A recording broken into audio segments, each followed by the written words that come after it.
क्रिस्का recording studio Ekangar सराय।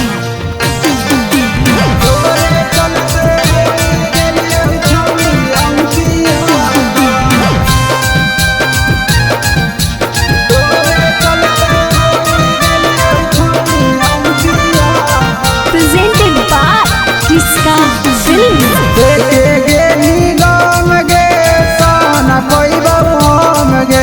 तोरे याद में मोर जइबौ खाई के जहर गे,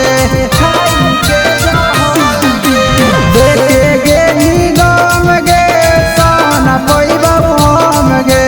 तोरे याद में मोर जइबौ खाई के जहर गे।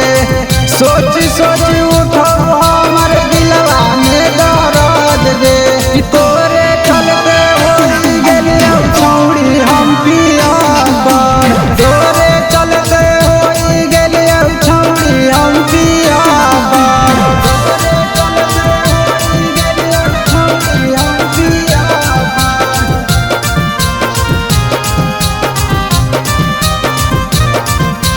तोरे चलते होई गेलियौ छौड़ी हम पिया पर। तोरे चलते होई गेलियौ छौड़ी हम पिया पर।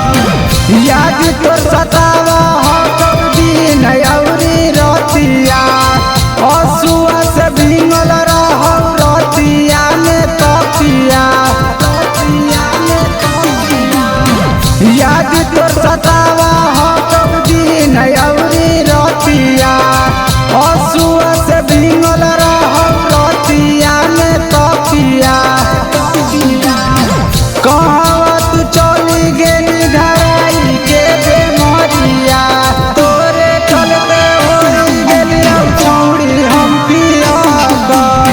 तोरे चलते होई गेलियौ छौड़ी हम पिया पर। तोरे चलते होई गेलियौ छौड़ी हम पिया पर। क्रिस्का रिकॉर्डिंग स्टूडियो एकंगर सराय। दिलावा दिमाग में नाम लिखल हकौ तोर गे। मिटे नहीं पाबौ केतनो मिटावहियौ हम गे। दिलावा दिमाग में नाम लिखल हकौ तोर गे।